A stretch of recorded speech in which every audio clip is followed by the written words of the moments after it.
Terima kasih. Assalamualaikum warahmatullahi wabarakatuh. Waalaikumsalam. Selamat siang, saya Adrianus Asia Sidot, anggota Komisi 10 DPR RI, fraksi Partai Golkar dari daerah pemilihan Kalimantan Barat II.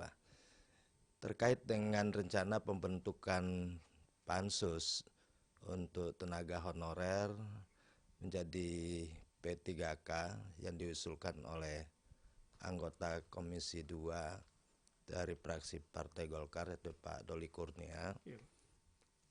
Secara pribadi saya sangat mendukung, karena memang persoalan guru honorer, tenaga honorer menjadi P3K ini menjadi persoalan yang tidak gampang, ya. Saya sendiri sudah 2 tahun ini menjadi anggota Panja P3K dari guru-guru honorer. Ya. Banyak sekali persoalan-persoalan yang harus dibahas, harus diurai, ya.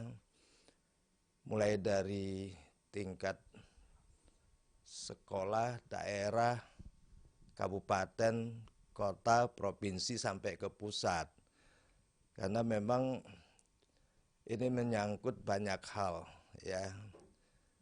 Tetapi tentu saja ini terpulang pada political will dan goodwill dari masing-masing pihak, terutama dari kepala daerah dan juga instansi-instansi di tingkat pusat, khusus untuk guru honorer, misalnya dari Kementerian Pendidikan, Kebudayaan, Riset, dan Teknologi, kemudian juga Menteri Penertiban Aparatur Negara,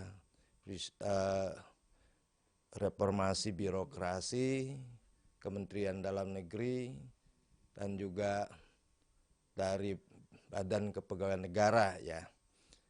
Jadi memang persoalan ini tidak berdiri sendiri karena dia lintas kementerian, Ya, Pak. sehingga penanganannya pun mesti terpadu. Sebagai contoh, guru-guru honorer yang sudah lulus P1 maupun P2 sampai hari ini juga masih banyak sekali meninggalkan persoalan-persoalan seperti ketiadaan formasi, ya, kemudian juga ketiadaan dana untuk membayar gaji mereka. Nah, padahal dari Kementerian Keuangan ini sudah mengalokasikan dana melalui dana alokasi umum, ya, yang sifatnya tidak boleh dibelanjakan untuk kepentingan lain. Tapi kenyataannya daerah merasa tidak mendapatkan tambahan dana alokasi umum apa-apa. Nah, sehingga mereka pun tidak bisa membayar gaji-gaji guru, misalnya yang P3K ini baru skop guru saja, ya. Ya, Pak. Belum lagi tenaga-tenaga honorer yang lain.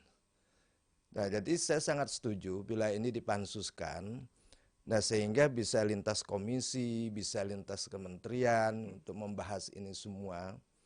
Dan kalau Komisi 10 memang fokusnya di tenaga pendidik dan tenaga kependidikan, ya, supaya mereka ini bisa diangkat menjadi P3K, menjadi aparatur sipil negara dengan status P3K, ya.